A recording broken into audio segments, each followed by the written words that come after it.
Braun even came out and said, I love the NFL. He talks about the time, He could have been a generational NFL player. Love the NFL, but Christmas belongs to the NBA. I love the NFL, but Christmas is our day. Pretty bold statement. Sure. Until you look at the numbers. Right. Numbers, as we know, numbers never lie, right? Sometimes.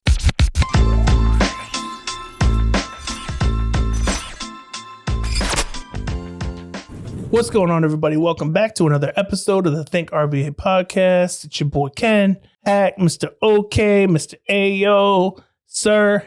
First and foremost, happy holidays, Christmas week, right? We're going to get into some first topic. We're going to hit hard on the Christmas games, right? We talked about it last episode, had the smorgasbord of options, football, basketball, whatever you want. It's all there. First, just real quick, it's a little fun personal stuff, right?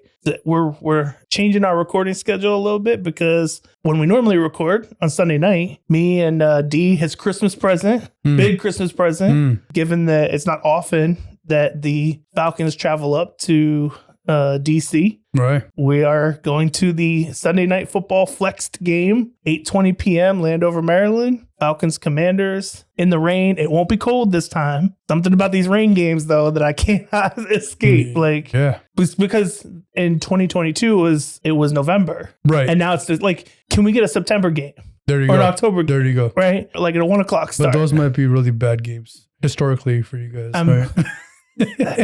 But nonetheless, so we're going to be out there. And then, and funny enough, we've been talking, in previous episodes about our fantasy league that we all have been in. And the super team went down this week. Yes. And so here we are. Once again, back-to-back years, me versus my son, D. And it's a back-to-back year of a repeat of my history. Yeah. Just my son relives my history. That's all it is. Right. And what's interesting, I think, is all of our players will be done, I believe, at that Sunday Night Football game. Okay. When we're there in person. Okay. Hey. Because he has Jaden Daniels, McLaurin, Bijan, Drake London, Yeah, he went heavy on. So he's got multiple players in that game. Right. Penix, which we forgot Christmas Day, right? We're not used to having football on Christmas, transitioning to our topic, right? Yeah. We're not used to having football on Christmas, so we forgot, right? So we got up, we don't do the traditional wake up at 5 o'clock, 6 o'clock in the morning. No, okay. We got up about 9-ish, had breakfast. Santa comes late for coffee, you guys. I got you. We don't do all that, right? We don't subscribe to the traditional American norms, which, par for the course. So anyway, we started late. So we didn't finish till, 11:30-ish. Okay. And then, they were playing with their stuff, whatever. And we started prepping food for the day, just lost track of time. Yeah. And then all of a sudden at 1:30, 1:40, something like that, he was like, "Is there football on?" I was like, "Oh, we forgot to check our teams. We forgot to make our picks." And lo and behold, he has Mahomes sitting on the bench with 31 points. The Ravens defense he kept them on the bench and they had 20 points. So back-to-back weeks of Mahomes on the bench. Back-to-back weeks. And he made it through 1 week. Yeah, this might be the week though. This might be the week that he bites. What if Penix puts up 35? Or not. You never know. Or not. But nonetheless, so Christmas, the games, we had NFL, we had NBA, right? We had this smorgasbord of options for whatever your fandom likes. And we talked about it last episode and what we would be interested in watching and all of that. Well, there became a little debate. Athletes are a little, they got ego, right? Just like NFL, Thanksgiving has always been NFL, right? Nobody's watching basketball on Thanksgiving Day. It's all about football, turkey, et cetera, whatever. So for the NBA, Christmas Day, always been that's their day. Right. Well, now, as we talked about last time, the NFL is infringing on that. Yeah. And, here we are. Braun even came out and said, I love the NFL. He talks about the time, he could have been a generational NFL player. Love the NFL, but Christmas belongs to the NBA. I love the NFL, but Christmas is our day. Pretty bold statement. Sure. Until you look at the numbers. Right. Numbers, as we know, numbers never lie, right? Sometimes. So for the NBA, I'm going to toss this over to you in a second. For the NBA viewership for Christmas Day games was at its high since 2019. That means a lot of people watched. They averaged per game about 5 million. 4.9 for the Knicks Spurs, 5.1 for the Celtics Sixers, 4.3, which was one of the lower ones until the night game. 4.3. I think a lot of people tuned out after Luka got hurt. 7.7 for the Lakers, of course. Lakers Dubs, of course. And then 3.8 for the Nuggets Suns. But at that point, like, everybody's tired. It's been a long day. Right. Who's watching 10 o'clock on the East Coast? Right. I mean, West Coast. So anyway, they averaged about 5 million-ish viewers per game. Highest since 2019. Ratings up. Great Christmas day for the NBA. The NFL on Netflix. Good as the Howard comma coming. 24 million per game. So almost 5 times the amount. Almost That's 5 crazy times. So with less games. With less games. You have 5 games, say 5 slots versus 2 slots. Yep. I mean, I think crazy. in total, in total, they made like what the equivalent of one of the 2 NFL games. So, Can I say? Rough outing. So, sir, does Christmas still belong to the NBA, or do we have a Grinch on our hands? So what I feel like this is, you know when you have your territory, and then a new guy comes to town and he takes over your territory and he starts like coming into like what you thought was your part of the neighborhood. This guy clearly came into not only the neighborhood, but he came loud, blasting, and just not even being subtle about it. Yep. He just came in like, it's mine. Yeah. Right. You remember Debo? It's my bike. Pump. He came in like Debo, and NBA was like that guy's, the guy who lost his bike, and his dad came to say, and he's like, you want some of this too, old man? He's like, no, and he walked away. That's what this is like. This is like Debo coming in. It's my territory. This is mine. I'm taking this. It's like I'm taking your lunch money. Yep. I don't know what Adam's gonna do about it. Adam got to figure things out. This could also be some of these ridiculous high-scoring games that we have, which I feel like we may touch on a little later. So NBA got to figure things out, man. Now, one of the things that's interesting is that part of this is because the NFL games were on Netflix for the first time. Right. And so now you've got a global network. And as global as the NBA has become, NFL has too, right? They do games in Mexico City. They've done London games in Germany, London, etc. So you get this, you open up to this global audience. So I kind of felt like once I saw the numbers come through, it was like Roger and the NFL were like the Grinch, right? You're the mean one. Yeah. Mr. the Grinch. Yeah. Just coming in, the Grinch who stole Christmas from the NBA, literally and figuratively. Absolutely. And now, if I'm them next year, bet. I'm doing a 1:00 game. I'm doing a 4:30 game. And I'm doing an 8:20 game. Oh, I'm doing all just day like game. a normal Sunday, right? Absolutely. There's Sunday 1:00 games. There's Sunday 4:25 kickoffs. And then there's an 8:20 Sunday night football. And why I'm not? doing that next year. And give me one good reason why not. Because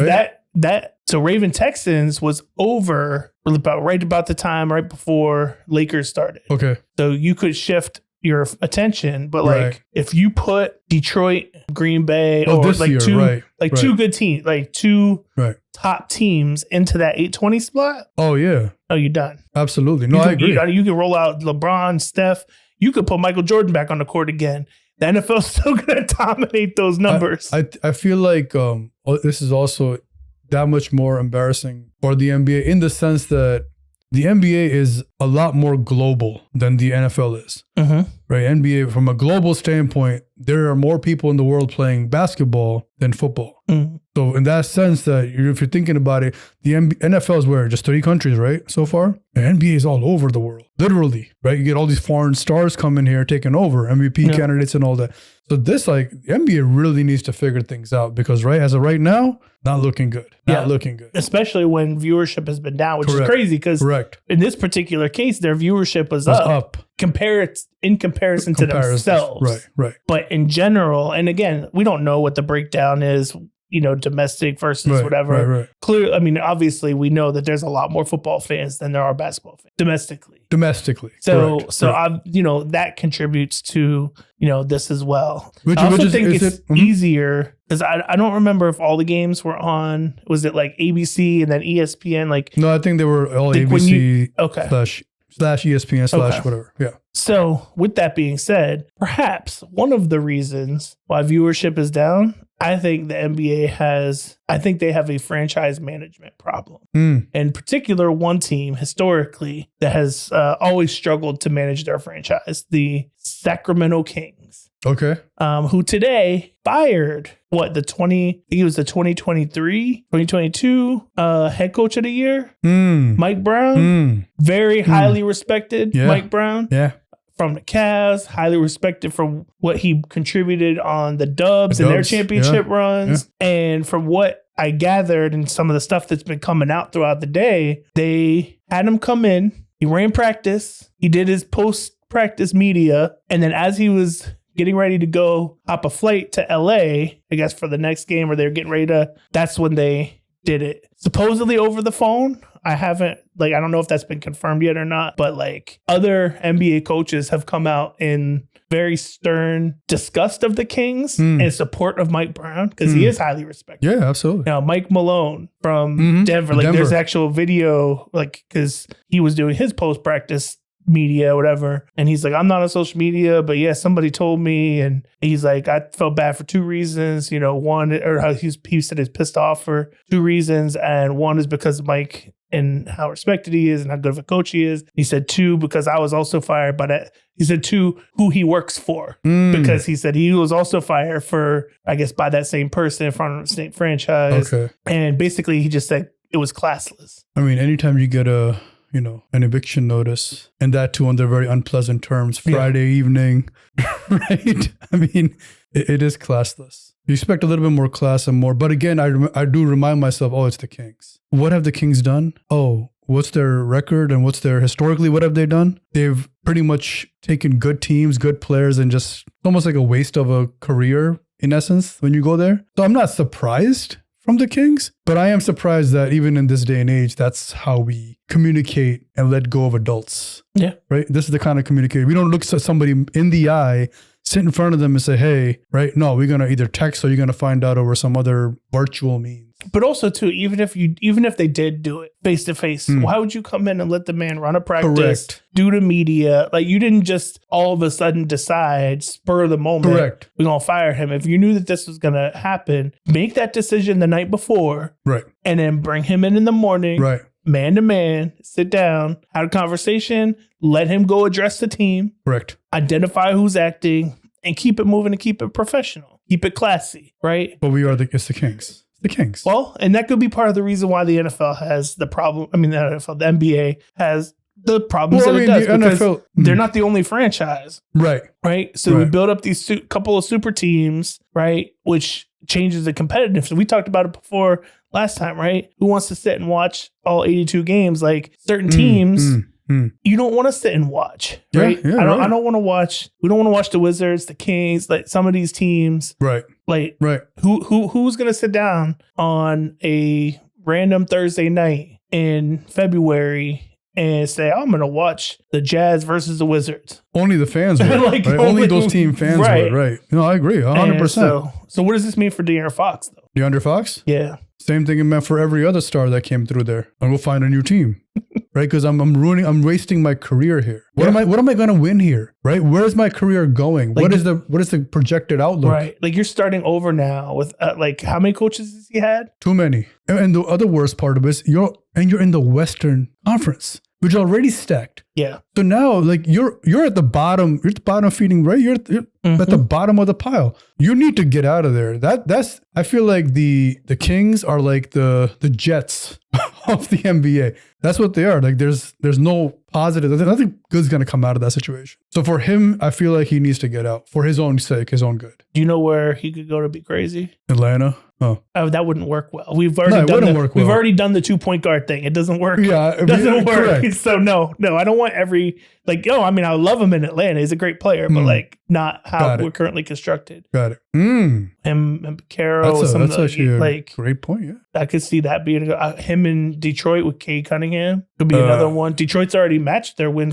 total from last year in a quarter of the games. So I mean, they're still trying I see him though. There's Detroit's still trying to come up. Like I see him in Orlando with Banchero and some of those like teams that are not quite there. Yeah, yeah. But like he can come in and be that piece that absolutely, I agree. Yeah. That'd be a nice fit. Hey, well, the Heat potentially, we see that coming. That would be the ultimate trade Jimmy to the Kings. Oh my God, I think Jimmy to the Kings will be just devastating for both parties. I don't think that'll ever happen. Yeah. So okay, well, I don't know what to say other than hopefully DeAndre Fox, you don't ruin or waste the remaining part of your career. No. And I mean, look, props to Mike Brown. He's a really good coach, and I'm excited to see where he lands because he's about accountability. No, one thing about Mike Brown, man, I've seen him like in practices. Those some of the clips that you see. Yeah. This guy is so passionate, man. Yeah. Like that, and I always feel like, man, that's the kind of coach I want. Right. I'm not even in the league, right? That's the kind of coach I want, though. Who cares about every little thing? Right. And no, I hope he finds a good gig where he goes next. And anything better. Well, aside Washington and Brooklyn, most gigs should be okay for him. Yeah. Hopefully. But in that sense, let's stick with the NBA. Something recently I saw, and this is we're gonna shine some light. We're gonna shine some light. We're gonna shine some light on the Hawks. We are. The Atlanta Hawks had a historic comeback, right? They scored 50 points in the fourth quarter alone. Only the second or third time that has been done in the last 30 years. Which is insane, right? And they did it against the Bulls. And they did it they didn't need a whole quarter to do it though. No. They didn't need the whole quarter. That's just crazy. They needed half a quarter to score 50 points. Yep. Well, not 50, but at least make a comeback within that time frame, which is insane, bro. Like 50 points. This is our team score in halves. 50 points a half. They said, no, we just gonna.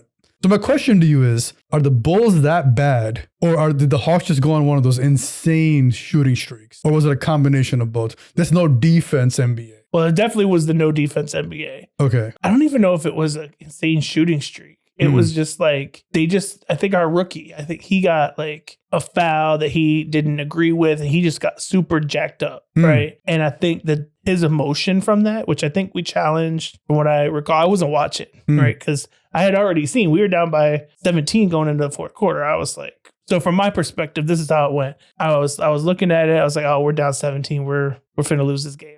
Of course, we're at home, right? Like against the Bulls, we should be able to beat them. But of course, we're not going to beat them. We're going to be down 17 at home, right? And so some time went by, and I was like, I forgot to go check in that game. Let me go see how much. Literally in my head, I said, let me go see how much we lost by, right? And I opened it up, and I see 141. I'm like, what? We won? And so then I scrolled down on my phone, and that's when I see the 50. And I was like, yo, we had a 50. So I'm thinking we started off the quarter like gangbusters. And then like the more I went on Twitter and started seeing other things about like recaps of the game, it's like, no, it was still back and forth to start the quarter. We were still down 17 with 6 minutes left. And then this like, they just got this emotion behind them after this thing happened with the Rook. And all of a sudden it was just like their chemistry, like they were on it. They turned up the defensive pressure. I don't even think it was a full 6 minutes, because I think we erased the 17-point lead in like about 4 minutes. Okay. Like that's crazy to think. That is crazy. Right? Yeah. I think they went on like a 24-2 run or something like that. And then once we took the lead, it was just for the last 2 minutes, just sustaining it from there. But definitely there were some big shots. Like Trey hit this, a crazy three. I think two different threes. Like definitely some big shots, some big plays. Defensively, Dyson Daniels has been crazy defensively. Like, this steals, he leads the league in steals. Trey leads the league in assists. Like this is an interesting team. Like record wise, we're not like,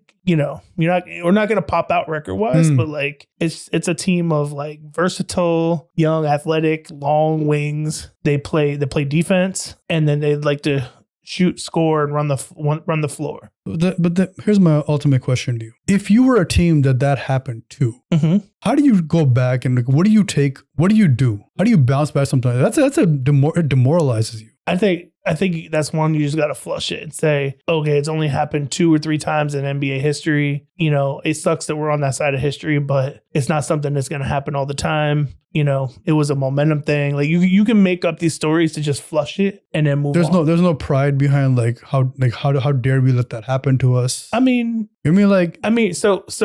in the same night, right? Memphis had they put up 155. They had 2 43-point quarters. two of them separately. So like, I don't think there's a whole lot of pride defensively in the NBA these days anyway. This is why their numbers are down. Again, this is why their numbers are down. This could be why their numbers are down. Because me, even as a basketball enthusiast who loves the game, it's so hard to sit down and watch. Yeah. Well, I might have a question for you on that later. So okay, little preview into one of our upcoming segments. That we're sure. But let's move up before we get to the segment. Let's talk about.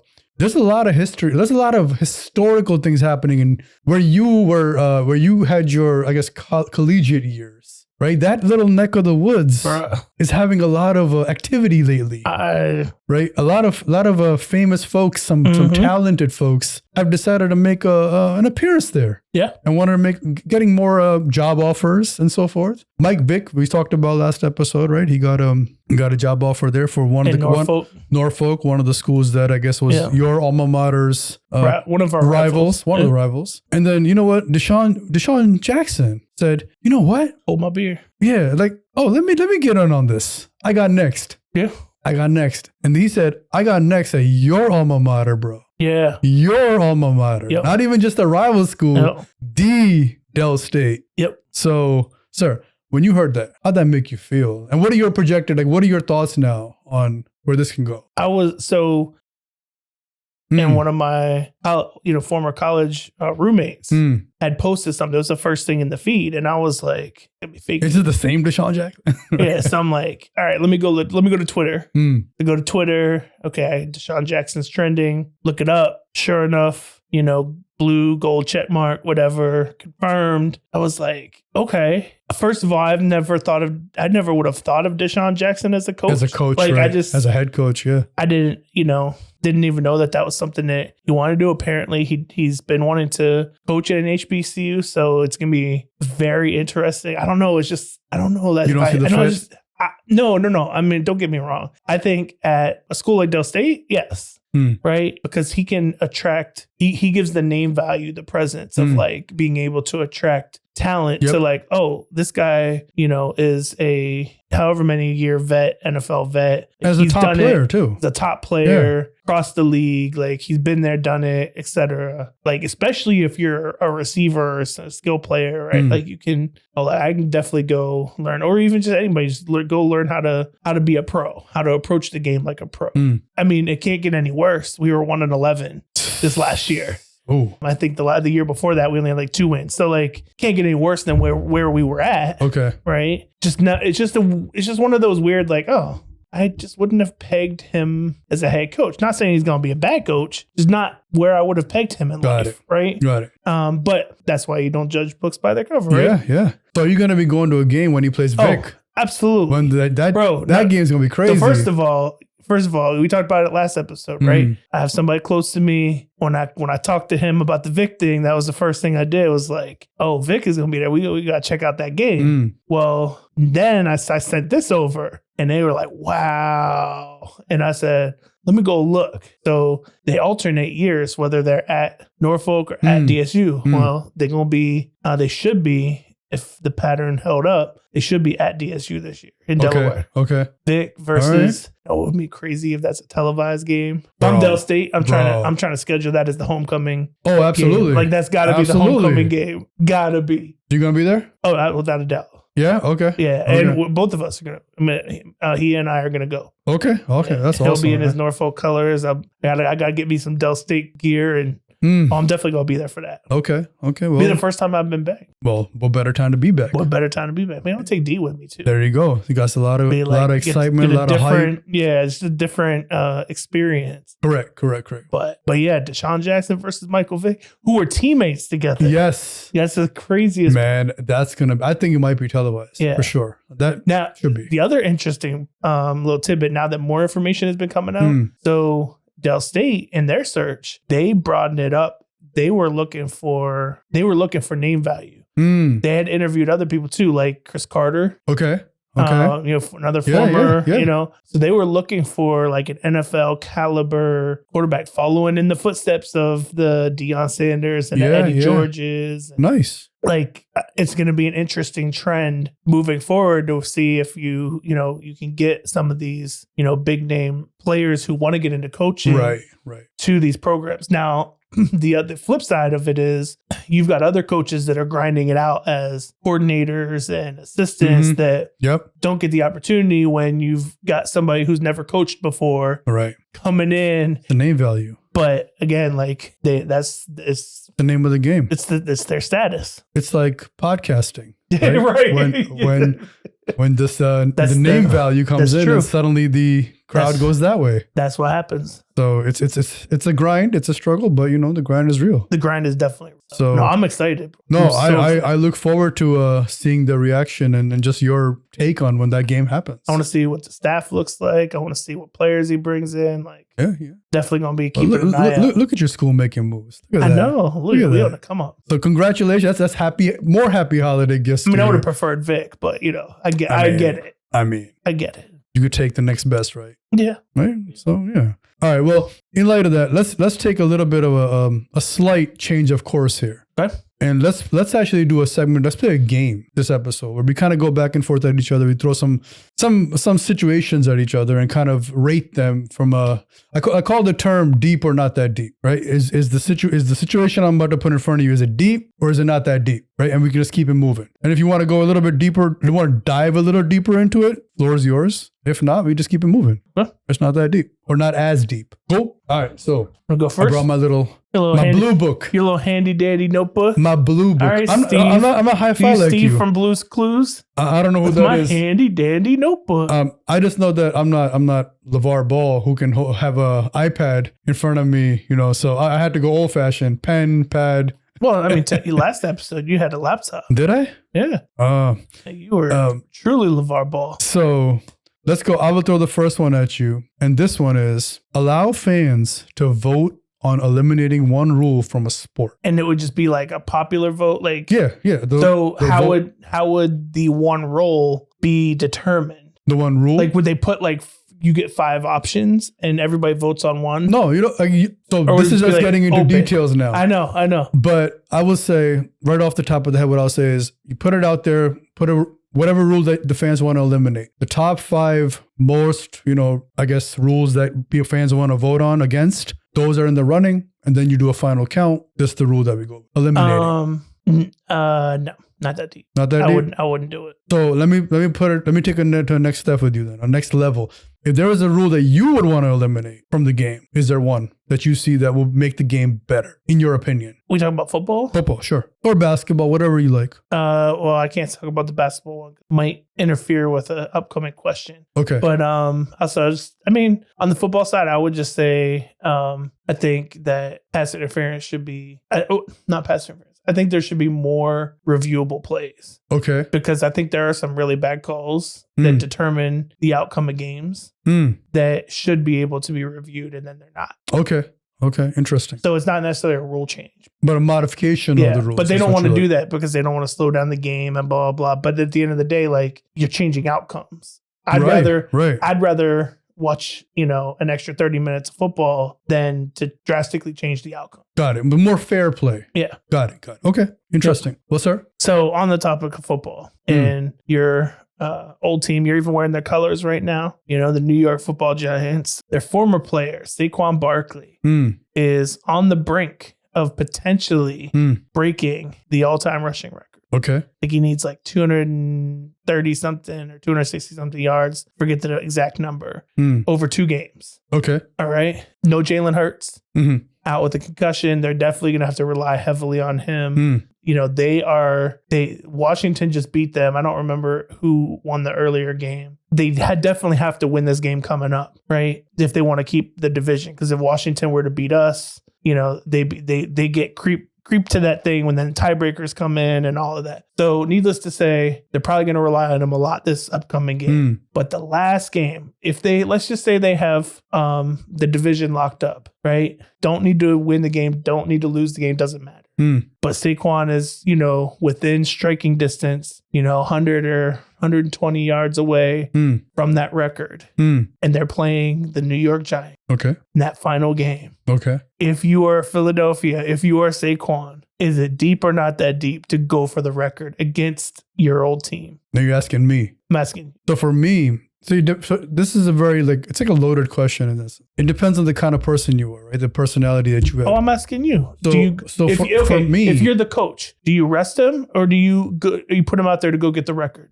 So for me, I would ask, what does he want, right? That's one thing. I do want to know what my player wants because I would want to try to keep my player happy, especially one who I'm going to rely a lot on. Okay, but what if he wants to do? You see, you're gonna play the game, bro. You just That's play what the you game. told me the first question. But I got past it quickly. You're throwing all these other hypotheticals. Okay.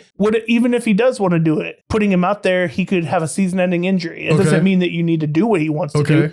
You're the coach. You're responsible for the team. Doesn't matter what he wants to do. What are you going to do? It does matter. Is it deep or not that deep? And this is where our coaching philosophy changes. Is the record deep or not that deep? It depends. No, so I'm not playing another game. For honestly though, for me, the end goal is more important. That's the Lombardi. Yeah. Right. That for me, that's more important. The individual records, hey, you know what? You could try again next year and do it faster and better. Right? You are the top running back anyway. Okay. Now, if you're in striking distance, when I say striking distance, I don't mean 200 yards. I mean 50 yards. Sure. But 200 yards, that's what if he only needs like 100? Again, what's more important, your record or the victory at the end of the season? Well, what if you could get the record and come out healthy? Again, it's a hypothetical. I know. It's a hypothetical. You can remember the last year's Super Bowl? The gentleman who was kind of jumping on the sideline got into the game and tore his Achilles and was out for the rest of the game. I forgot his name. But it can happen. But wouldn't it be so... It'd be poetic justice. Correct. Agreed. 100%. To do it against the team that said, you know what? We don't think you're worth this money. And then you break the all-time rushing record against them? I think that's beautiful Hollywood script writing. Look, if Nick Sirianni, he seems to me like he could be the coach that would be like, you know what? We're going for it. I would say, again, if you can go for it, okay, do it. But we're not going to forcefully go for it. We're going to go for it in the rhythm of the game. Well, if Hurts is going to be out for any extended time, and then we have to depend then we might as well on just go. We might as well just go for it anyway. And if he gets hurt, then what happens? Well, if Hurts isn't able to play, we're going into a playoff game with Kenny Pickett anyway. Like, would you still want to lose Barkley? I'd want to. What would you do? I'd want to get the infamy. You seem like you want to go for it. Infamy. You seem like you would want to go for it. If you're that close, yeah, absolutely, you got to go for it. And if he tears his Achilles, then that's on you. You got to deal with it. Fine. That's fine. We'll deal with it. Then that's what happens. The Mike Brown situation happens there then. But let's keep going. All right. So next one I got tanking to improve draft position. So tanking, when I say tanking, I mean purposely losing. To improve draft position is more of a strategic move than an unethical one. I mean, it's not that deep. You don't think so? I don't think so. No? Well, what if you're on the flip side of that? On the flip side of what? Go ahead, though. I think for the players, they want to play, right? You play to win the game, right? Do that, though? You know? But I think for a franchise, like, look, strategically, you want to do anything and everything to make your team better position in the long run, right? It's not about that season. How do you best position yourself for the long run? Okay. So, yeah, it's strategical. Like, how is it unethical? Is it really a pure way to play the game? Is that really competitive? Would you do that? Would you purposely lose? Well, it depends. Exactly. It depends. So, I wouldn't start tanking at week 5. The point is that you're purposely losing. You're not even trying to win. I know, what does purposefully losing look like? There you go with the semantics. This is why it's difficult.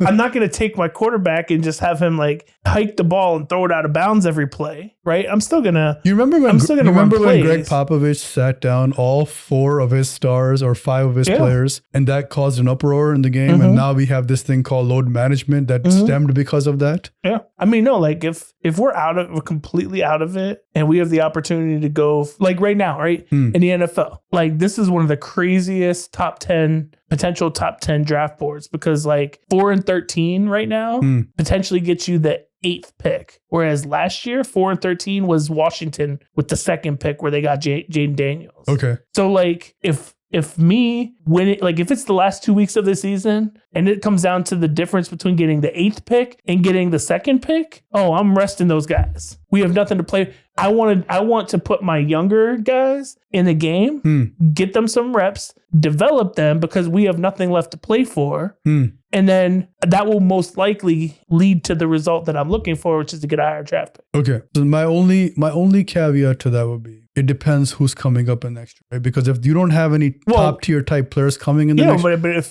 that's what I'm saying. Like right now, you can always make those trades for picks. But in the NFL, that's so much harder because you have to give up to get to a top 3 pick. You have to give up the farm.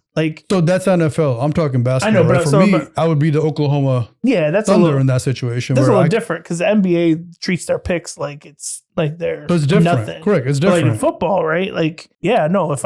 If I could get the 8th pick or I can get the 2nd pick and potentially get Travis Hunter, like that's a no-brainer. That's next year. I'm talking about just general, right? It depends on who's coming next year. Of course. So, and I think that would also help dictate how aggressively we are with this whole strategy. Would you have tanked for Wemby? Would you tank for Wemby? Which team wouldn't? Right, but in the NBA, it's harder to do that because all you get is more ping pong balls. It doesn't guarantee you the pick. No, actually, it's really easy because you just talk to the commissioner, and then you get what you want. I'm done with you.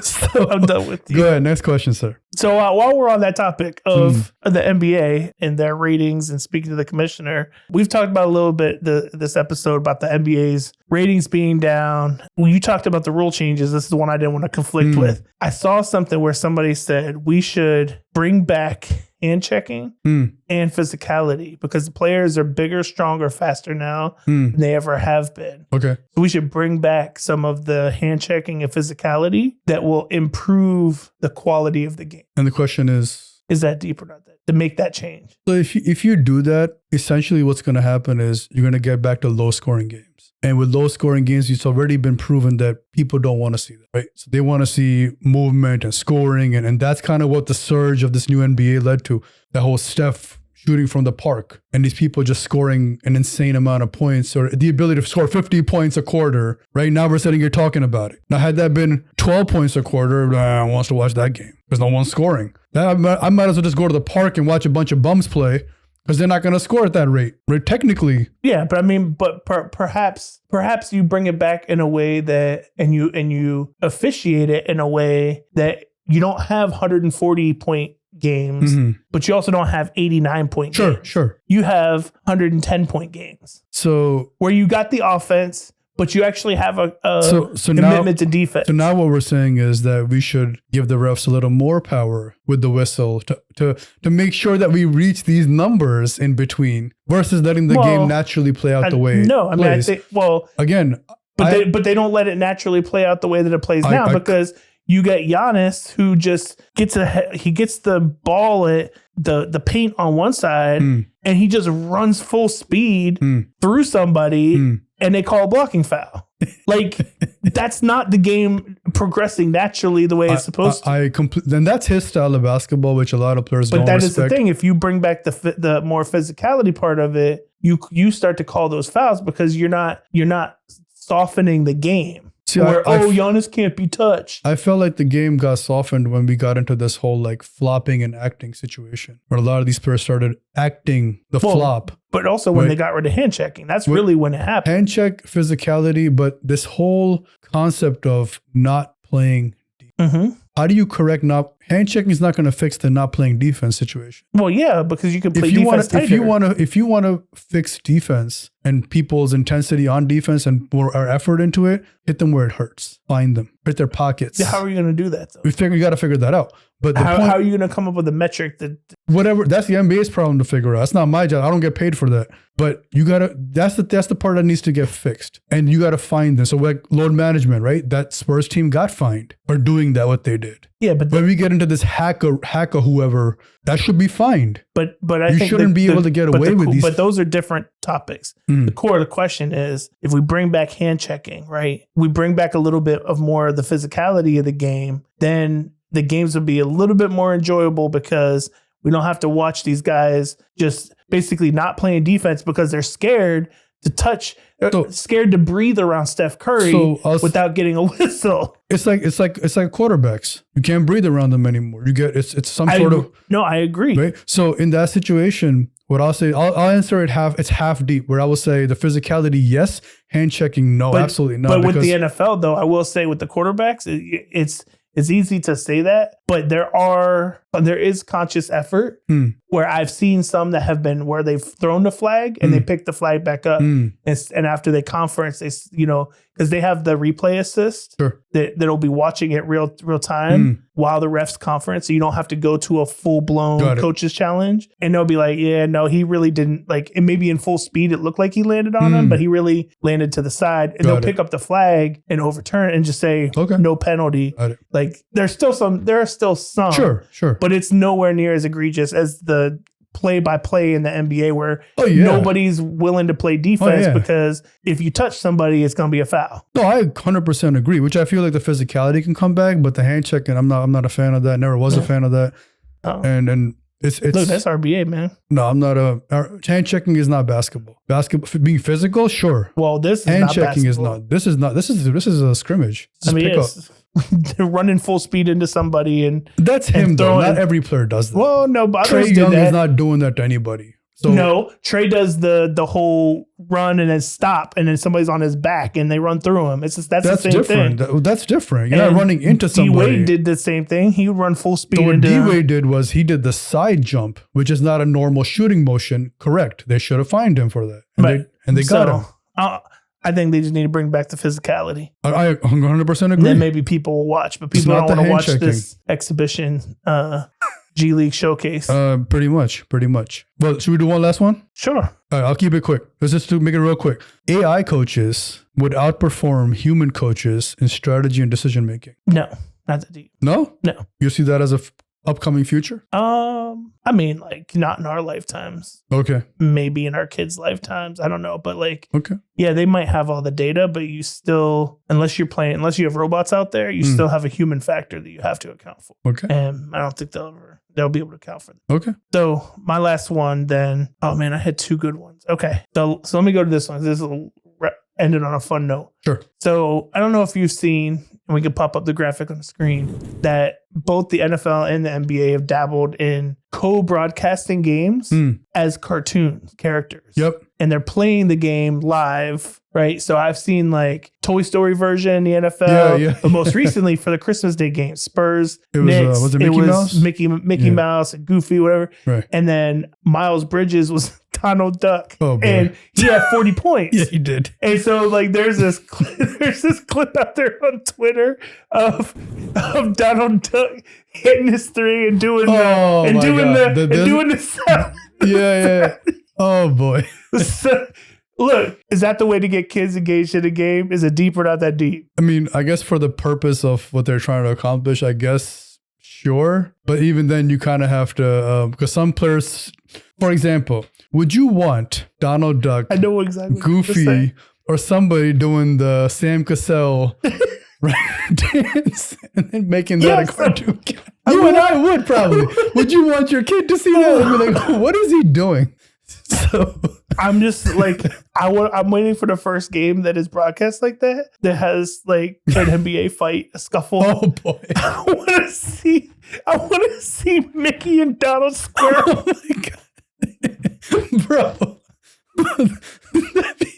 Yeah, it's not that deep. Honestly, like you get Mickey and or get Minnie Mouse. She makes a three and she's coming back going like, oh, bro.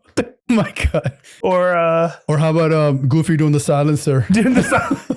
Like I actually love it. Like I can't watch a whole game like that, like in the cartoon mode, but I love to see the clips. Like, hey, if I want to watch the cartoon mode, I go watch Space Jam. Well, so that's how I look at that. It's cool, it's cute, but it's actually really awesome technology they have to be able to like broadcast it that way, and they're moving the same way and do it. But like, what I would like to see is them using like totally different characters from different cartoons, like I don't know, I'm going to date myself here, Thundercats. No, Lord, you are really old. Or you can do Pokemon, you can do Dragon Ball Z, you can do like, well, some of it's about the rights, right? Of course. So for ESPN, that's all under Disney. Yeah.